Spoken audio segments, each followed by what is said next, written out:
जय हिंद एवरीवन। जैसा कि आप लोग देख रहे हैं कि अब हम लोग कैलकुलस पढ़ना स्टार्ट कर दिए हैं और कैलकुलस में मैंने आपको पढ़ाया है फंक्शन। फंक्शन का फर्स्ट लेक्चर में मैंने आपको डिफाइन किया है कि फंक्शन का एक्चुअल डिफिनीशन क्या होता है। और जब आप फंक्शन के डिफिनीशन को समझ गए तो आप समझिए कि पूरे फंक्शन को समझ जाएंगे और फंक्शन जो है वो कैलकुलस का बेस है। ठीक है, तो यह हमारा लेक्चर नंबर 2 है। तो लेक्चर नंबर 2 के पहले आप लेक्चर 1 जरूर देखिएगा, क्योंकि उसमें आपको मैंने डेफिनेशन के साथ साथ टाइप ऑफ फंक्शन भी मैंने स्टार्ट कर दिया है। और उसमें मैंने आपको अलजेब्रिक फंक्शन बताया कि अलजेब्रिक फंक्शन क्या होता है, अलजेब्रिक फंक्शन कितने टाइप का होता है। अब यहाँ पे हम लोग जो सेकेंड टाइप है वो है ट्रांसेंडेंटल फंक्शन।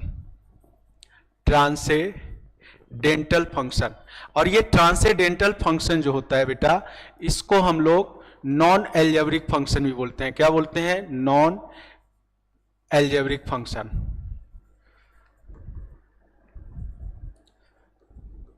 तो नॉन अलजेब्रिक फंक्शन कितने टाइप का होता है? तो देखिए, इसमें जो फर्स्ट टाइप है उसको हम लोग कहते हैं एक्सपोनेंशियल फंक्शन। Exponential function. अब ये एक्सपोनेंशियल फंक्शन क्या होता है इसको ध्यान समझिएगा, और ये काफी इंपॉर्टेंट है। देखिए, एक्सपोनेंशियल का मतलब हो गया, जैसे इसको अगर हम लोग डिफाइन करेंगे तो यहां पे a हमने लिया, a क्या है? कांस्टेंट है, और a to the power x, मतलब कांस्टेंट का पावर अगर वेरिएबल हो, है ना, तो ये एक्सपोनेंशियल फंक्शन में आता है। इसका जो नेचुरल डेफिनेशन है वो है y equal to E to the power x। e का वैल्यू यहां पे होता है कांस्टेंट, e का वैल्यू होता है 2.71, लेकिन इन जनरल हम लोग क्या लेते हैं? y equal to A to the power x। ये एक्सपोनेंशियल फॉर्म में होता है।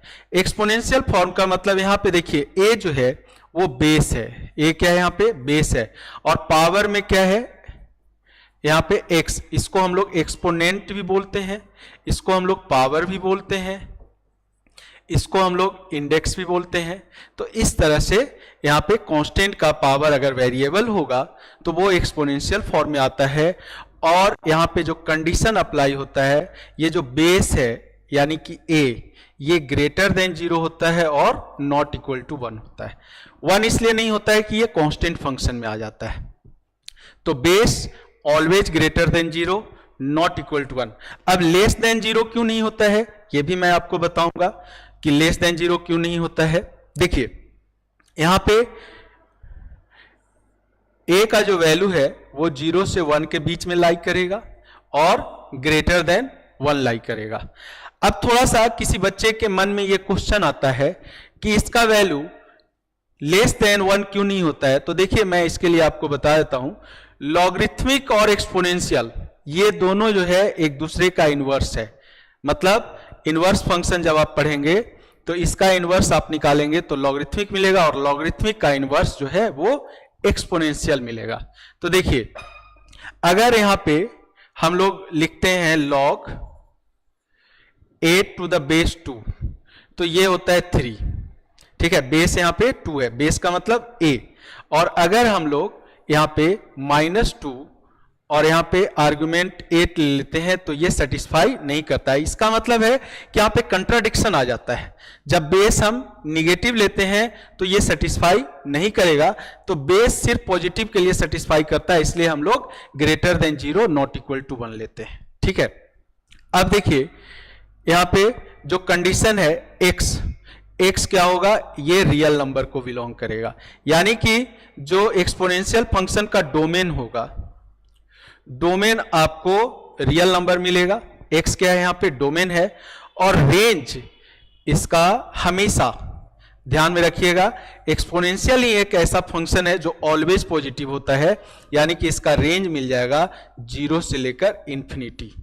ठीक है, 0 से इंफिनिटी, या हम r प्लस कह सकते हैं। r प्लस का मतलब पॉजिटिव रियल नंबर।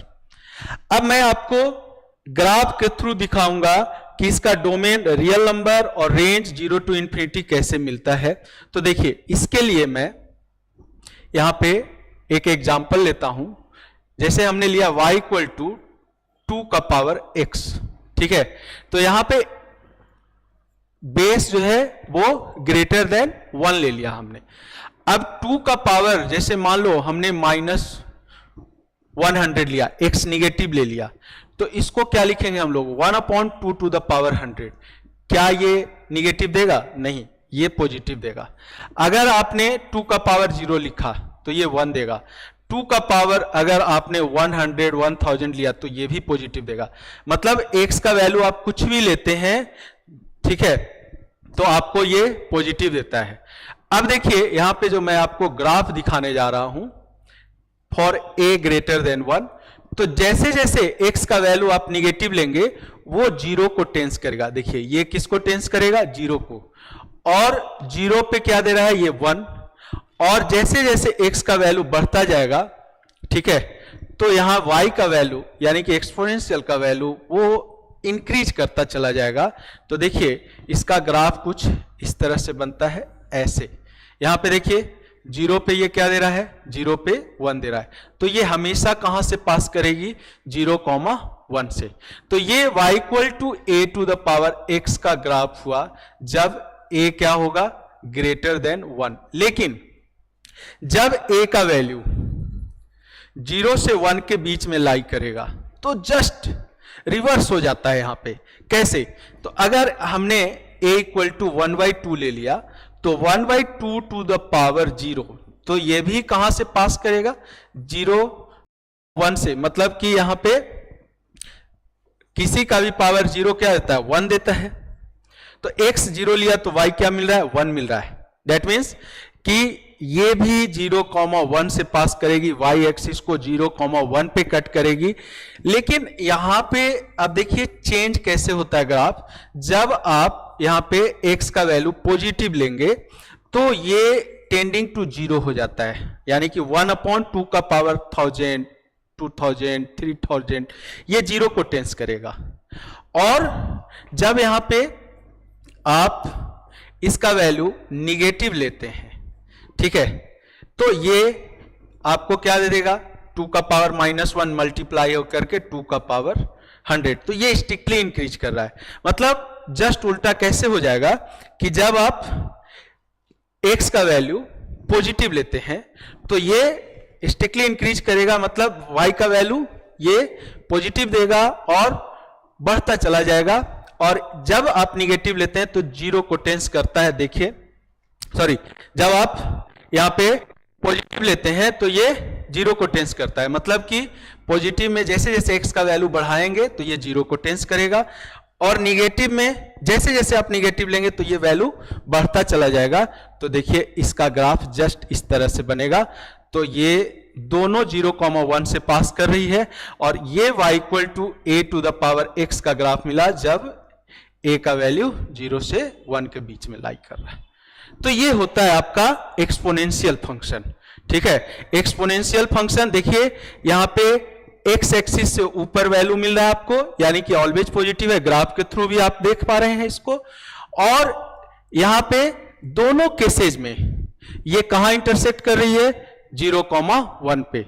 तो कभी कभी ऐसा क्वेश्चन भी पूछ देता है कि y equal to a to the power x for a greater than 0, ये इसको y1 ले लिया, एंड y2 ले लिया a to the power x, जब ये 0 से 1 के बीच में लाई करेगा तो y1 intersection y2 singleton set है कि इनफाइनाइट सेट है कि ये नल सेट है? तो ये सिंगलटन सेट है, क्योंकि यहां पे एक ही पॉइंट पे ये मैच कर रही है। तो इसको हम लोग क्या कहेंगे? Singleton set. तो ऐसा भी क्वेश्चन एनडीए में पूछा जा चुका है।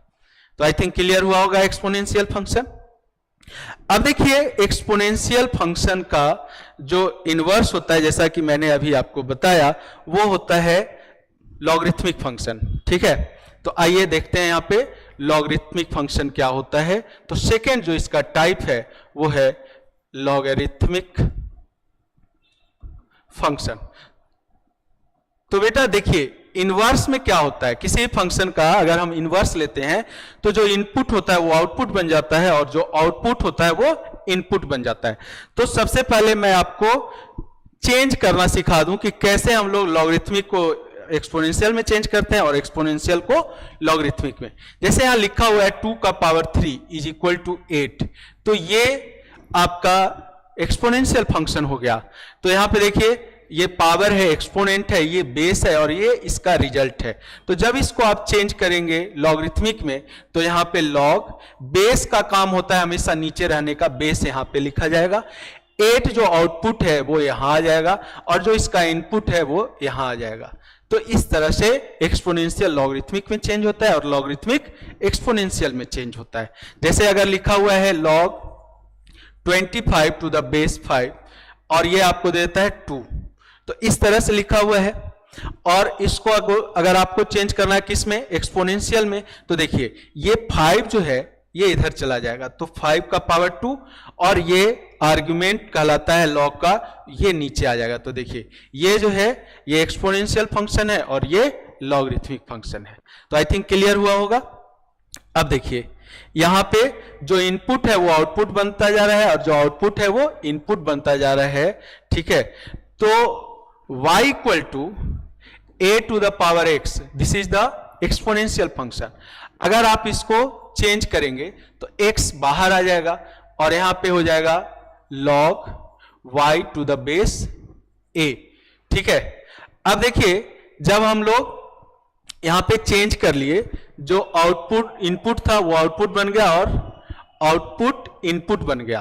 तो इस पे क्या कंडीशन अभी आपको बताया, ये आउटपुट मैंने अभी क्या बताया कि ये जो है ये ग्रेटर देन 0 होता है, मतलब एक्सपोनेंशियल ऑलवेज पॉजिटिव होता है, ये बिलोंग करता है R को। तो यहां पे ये R को बिलोंग करेगा और ये जो है ये आपको ऑलवेज क्या देगा, ग्रेटर देन 0। तो अब फंक्शन को किस तरीके से हम लोग डिनोट करते हैं, हम लोग y से डिनोट करते हैं। तो यहां पे x और y को इंटरचेंज कर देंगे लेकिन कंडीशन वही रहेगा। तो ये आपका बन गया लॉगरिथमिक फंक्शन जहां पे लॉग का, ठीक है, डोमेन क्या हो जाएगा, जो एक्सपोनेंशियल का रेंज था। तो यहां देखिए ये डोमेन हो जाएगा 0 से इंफिनिटी, यानी कि इसको हम लोग क्या कहते हैं, आर्गुमेंट, और आर्गुमेंट क्या होता है, ग्रेटर देन 0। और ये जो है ये डोमेन हो गया।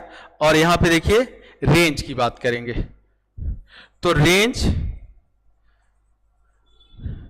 इसका रेंज क्या है, इसका जो रेंज है वो है 0 से इंफिनिटी, तो इसका डोमेन बन गया। और इसका जो डोमेन है वो रियल नंबर है, इसका रेंज बन जाएगा, तो इसका रेंज हो जाएगा रियल नंबर। तो ये आपको ध्यान में रखना होगा। और बेस का जो कंडीशन है, बेस दोनों में सेम कंडीशन अप्लाई होगा क्योंकि ये वैल्यू चेंज नहीं होगा, ये चाहे एक्सपोनेंशियल में यूज हो या लॉगरिथमिक में यूज हो, कंडीशन सेम रहेगा। तो base greater than 0 not equal to 1। तो ये बिल्कुल मैंने क्लियर करके इसलिए बताया कि यहां से क्वेश्चन एनडीए में पूछा जाता है और कभी कभी लॉगरिथमिक फंक्शन का डोमेन पूछ देता है, रेंज पूछ देता है। तो ये अगर क्लियर होगा तो आप डोमेन और रेंज आसानी से निकाल सकते हैं, ठीक है। चलिए अब इसका ग्राफ मैं आपको बताता हूं। देखिए किसी भी फंक्शन का अगर आप इनवर्स का ग्राफ बनाते हैं, ठीक है, तो इनवर्स का ग्राफ जब आप बनाते हैं तो इनपुट आउटपुट बन जाता है और आउटपुट इनपुट बन जाता है। वो कैसे हम लोग ड्रॉ करते हैं, तो y equal to x line जो है ये मिरर का काम करती है। तो मान लो कि ये पॉइंट है आपका P H, K। अब इसका इमेज आपको about the line y equal to x निकालना है। तो ये देखिए जो h है वो क्या बन जाएगा, वो यहां पे इनपुट है तो ये आउटपुट बन जाएगा और जो आउटपुट है k वो इनपुट बन जाएगा। तो इस तरीके से कौन सा लाइन यहां पे इनपुट को आउटपुट बना रही है, तो y equal to x line. तो किसी फंक्शन का अगर उसका इनवर्स फंक्शन का ग्राफ बनाना है तो y equal to x line के अबाउट उसका मिरर इमेज बना दीजिए तो उस फंक्शन का इनवर्स का ग्राफ बन जाएगा। तो देखिए यहां पे अभी हमने एक्सपोनेंशियल का ग्राफ बनाया इस तरह से। तो यहां पे हमने क्या किया, लाइन ले लिया y इक्वल टू x और इसके अबाउट मिरर इमेज बना देते हैं। तो ये कहां से पास कर रही है, 0,1 से, और हम a ग्रेटर देन 1 के लिए ले रहे हैं। तो अब देखिए थोड़ा सा मैं कलर चेंज कर देता हूं। अब इस पॉइंट का मिरर इमेज हो जाएगा 1,0। ये वाला जो पार्ट है इसका मिरर इमेज ऐसे बनेगा, इस पार्ट का मिरर इमेज ऐसे बनेगा। तो ये जो ग्राफ आपको बनता हुआ दिख रहा है ये log x to the base a का है फॉर a ग्रेटर देन 1। ठीक है, अब इस ग्राफ को मैं अलग से बना देता हूं। तो देखिए ये जो ग्राफ आपको बनता हुआ दिख रहा है ये है आपका log का ग्राफ, जो कहां से पास कर रही है, 1,0 से फॉर a ग्रेटर देन 1। अब इसका डोमेन चेक कीजिए। तो डोमेन देखिए यहां पे x का वैल्यू क्या है, ग्रेटर देन 0, और y क्या है, y रियल नंबर को बिलोंग कर रहा है। तो देखिए जो मैंने आपको यहां पे डोमेन और रेंज बताया वही सेम चीज यहां पे ग्राफ में दिखाई दे रहा है। ठीक है, अब दूसरा ग्राफ यहां पे देखिए, दूसरा जो ग्राफ है वो इस तरह से बन जाएगा। ठीक है,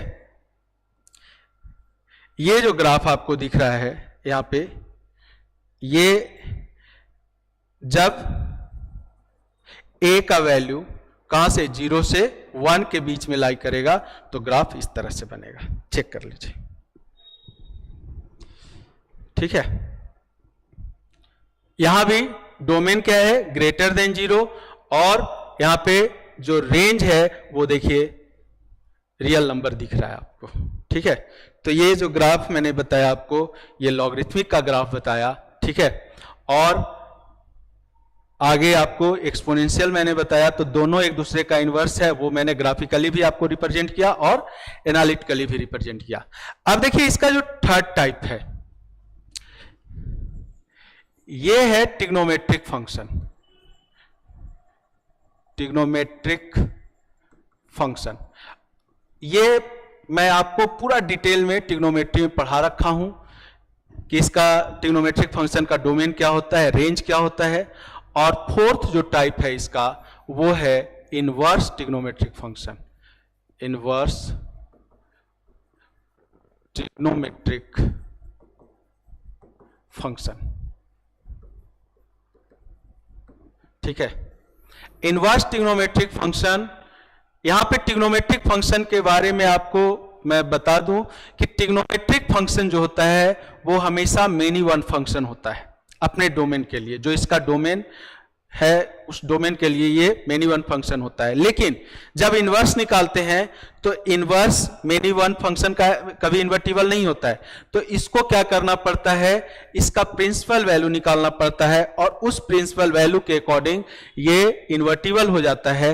तो मैं यहां पे आपको बता दूं कि इनवर्स ट्रिग्नोमेट्रिक फंक्शन का जो प्रिंसिपल वैल्यू होता है वो क्या होता है। तो y equal to sine inverse x, y equal to sine inverse x. तो साइन एक्स ट्रिग्नोमेट्री में मैंने बताया था कि साइन एक्स का जो डोमेन होता है, ठीक है, वो रियल नंबर होता है और रेंज होता है -1 से 1। तो यहां पे इन ट्रिग्नोमेट्री का रेंज -1 से 1 इसका डोमेन बन जाएगा और यहां पे साइन एक्स का जो डोमेन होता है वो रियल नंबर होता है, लेकिन यहां पे रियल नंबर पे ये डिफाइंड नहीं होगा। तो ये प्रिंसिपल वैल्यू पे डिफाइंड होता है। तो इसका जो प्रिंसिपल वैल्यू होता है वो होता है -π/2 से π/2। अब -π/2 से π/2 के बीच में ये जो ट्रिग्नोमेट्रिक फंक्शन है sin x वो 1/2 हो जाता है। तो हमें इसका प्रिंसिपल वैल्यू यानी कि रेंज साइन इनवर्स x का याद रखना पड़ता है, क्या होता है, -π/2 से π/2। तो मैं अभी यहां पे डोमेन और रेंज इसका बता देता हूं, प्रिंसिपल वैल्यू बता देता हूं, और जब मैं इनवर्स फंक्शन पढ़ा लूंगा तब मैं इनवर्स ट्रिग्नोमेट्रिक फंक्शन पढ़ाऊंगा तो वहां पे मैं इसका ग्राफ वगैरह भी डिस्कस करूंगा। ठीक है, y equal to cos inverse x की बात करेंगे तो इसका भी डोमेन हो जाएगा -1 से 1, क्योंकि cos x का रेंज होता है -1 से 1 और इसका प्रिंसिपल वैल्यू होता है 0 से π, ये याद रखिएगा। ठीक है, y equal to tan inverse x।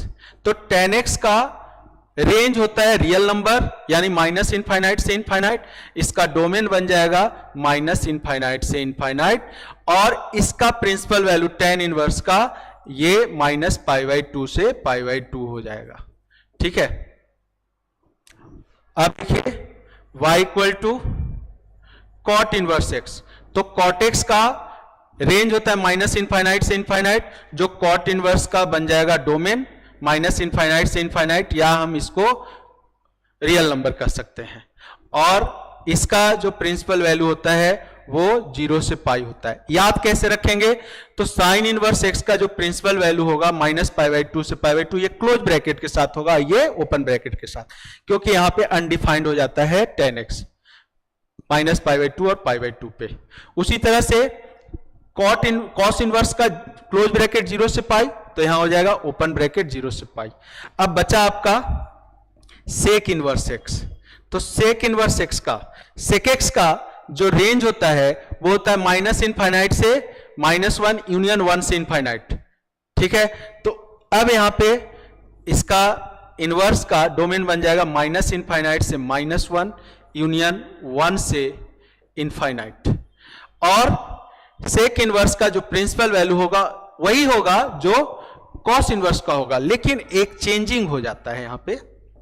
क्या, यहां पे π/2 को माइनस करना पड़ता है, क्योंकि π/2 पे ये अनडिफाइंड होता है। ठीक है, अब y equal to cosec inverse x की बात करेंगे, तो इन दोनों का डोमेन सेम होता है माइनस इनफाइनाइट से -1 यूनियन 1 से इनफाइनाइट, और इसका प्रिंसिपल वैल्यू होता है 0 से माइनस π/2 से π/2, जो साइन इनवर्स का होता है, लेकिन इसमें 0 माइनस कर दिया जाता है क्योंकि 0 पे ये अनडिफाइंड हो जाता है। तो देख लीजिए, इसका बहुत इंपॉर्टेंस है आगे क्वेश्चन में, क्योंकि डायरेक्टली यहां से क्वेश्चन एनडीए में पूछा जाता है इसके डोमेन एंड रेंज से। ठीक है, तो क्लियर हुआ, कोई डाउट तो नहीं है इसमें। चलिए अब आगे हम पढ़ने जा रहे हैं यहां पे सम स्पेशल फंक्शन। अब ये तो टाइप मैंने आपको बता दिया, पहले लेक्चर में मैंने अलजेब्रिक फंक्शन बताया कि अलजेब्रिक फंक्शन क्या होता है। यहां पे मैं आपको ट्रांसेंडेंटल फंक्शन बताया, ट्रांसेंडेंटल फंक्शन में टाइप मैंने बताया exponential function, logarithmic function, trigonometric function. तो ट्रिग्नोमेट्रिक फंक्शन पूरा डिटेल में मैं आपको बता रखा है ट्रिग्नोमेट्री के चैप्टर में, उसका ग्राफ, डोमेन, रेंज, हर एक चीज मैंने क्लियर कर दिया है। और फोर्थ जो टाइप है वो इनवर्स ट्रिग्नोमेट्रिक फंक्शन, ये भी डिटेल में हम लोग पढ़ेंगे जब इनवर्स फंक्शन पढ़ लेंगे। अभी हमें पढ़ना है सम स्पेशल फंक्शन।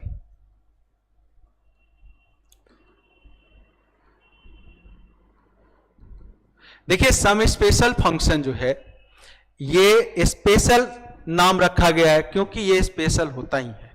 इसका जो फर्स्ट टाइप है इसके बारे में मैं बता दूं, इसको हम लोग कहते हैं मॉडुलस फंक्शन। क्या कहते हैं इसको? Modulus function. मॉडुलस फंक्शन क्या होता है? मॉडुलस फंक्शन का मतलब है एक ऐसा फंक्शन जो कभी निगेटिव नहीं होता है। इसको हम लोग रिप्रेजेंट करते हैं, देखिए इस तरह से, दो डंडा रख दिया। अब ये एक मशीन की तरह काम करता है। इस मशीन का क्या खासियत है वो बताता हूं मैं आपको। इसके अंदर अगर हमने -3 रख दिया तो ये क्या दे देगा? 3। मतलब निगेटिव वैल्यू को ये क्या कर लेता है? एब्जॉर्ब कर लेता है और क्या देता है बाहर? पॉजिटिव। ये नेचर है, ये फंक्शन का डिफिनीशन है। ठीक है, अगर आप 3 रखेंगे तो कोई बात नहीं, ये 3 देगा। अगर आप 0 रखेंगे तो 0 देगा। अगर आप -1 लाख कुछ भी रखेंगे तो ये क्या दे देगा? इस निगेटिव को पॉजिटिव कर देगा। क्या मशीन है, हैं? बैंक से लोन ले लिया 1 करोड़ और इस मशीन को फिट कर दिया, वो सारा निगेटिव पॉजिटिव हो गया, है ना? ललित मोदी और माल्या की तरह।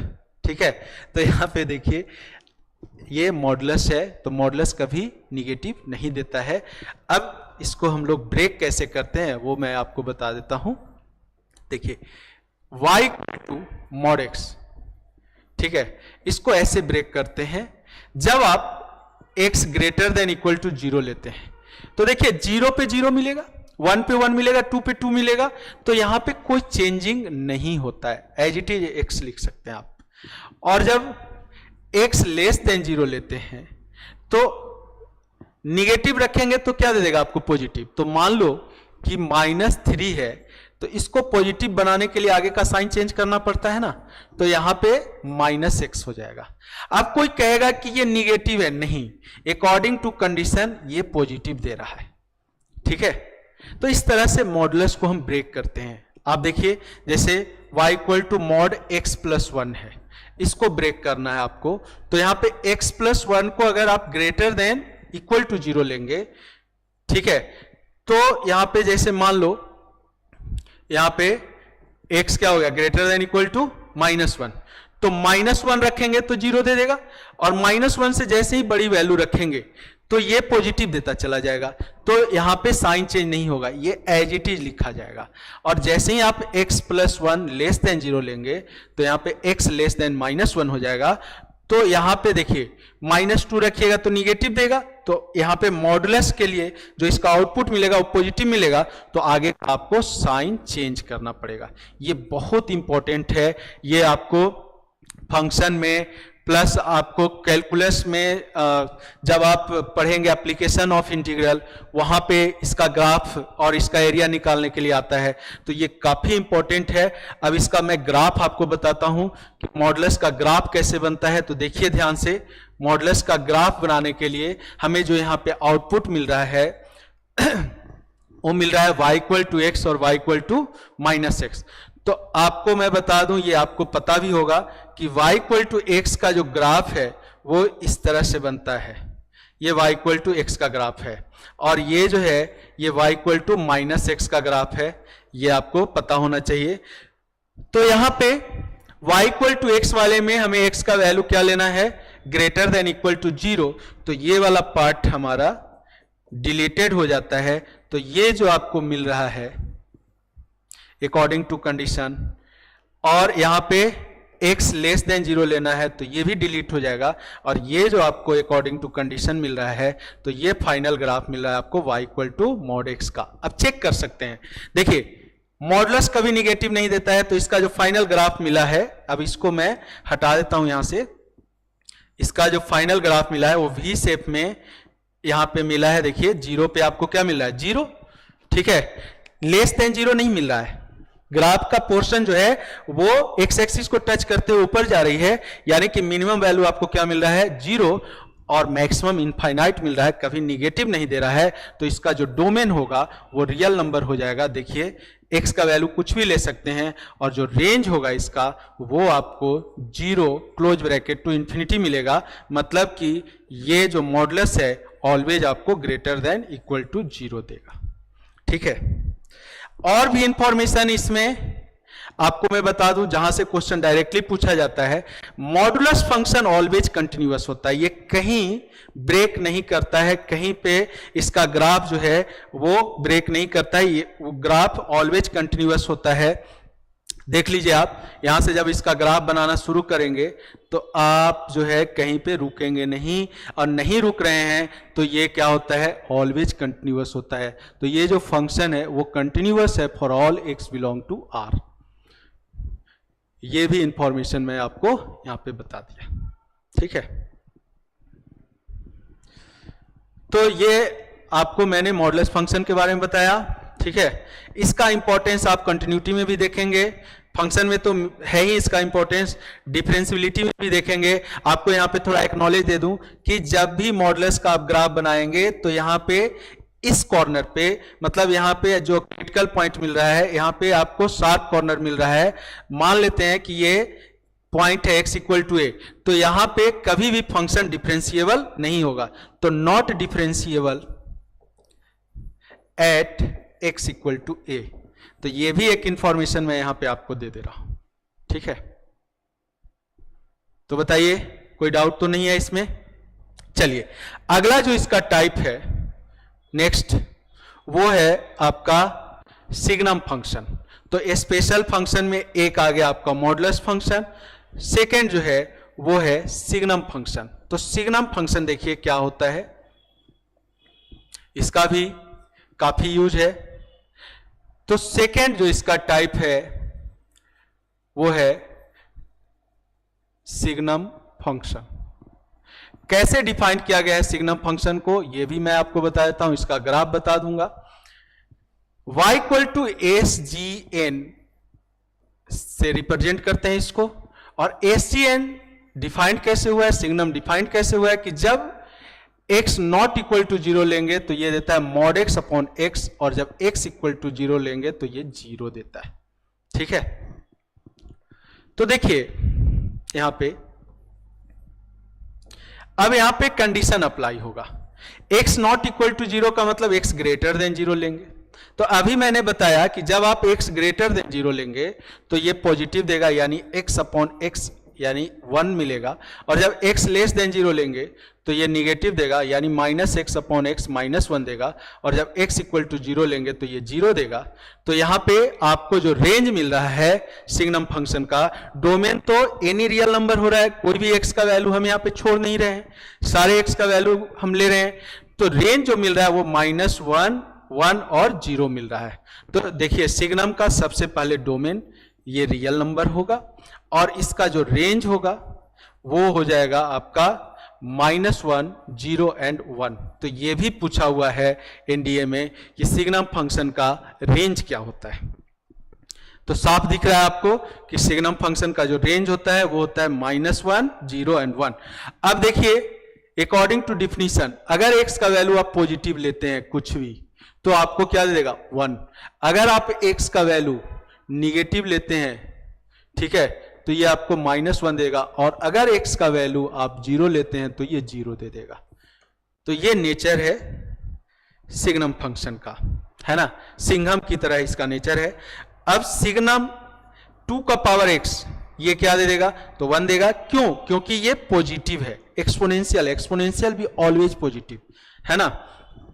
अगर आप यहां पे सिग्नम x स्क्वायर लेते हैं तो शायद कभी यहां पे लोग जो है डायरेक्ट 1 लिख देते हैं, नहीं, यहां पे x स्क्वायर जो है वो नॉन निगेटिव है। तो जब x आप नॉट इक्वल टू 0 लेंगे तो ये आपको पॉजिटिव दे देगा, ठीक है, तो 1 देगा, और जब x 0 लेंगे तो आपको 0 देगा। तो इसका जो डोमेन है वो तो रियल नंबर है, लेकिन रेंज 0 एंड 1 दे रहा है, ठीक है, -1 नहीं दे रहा है। अब इसका ग्राफ देखेंगे हम लोग, सिग्नम का ग्राफ क्या होता है। तो देखिए इसका मैं ग्राफ बता दूं आपको।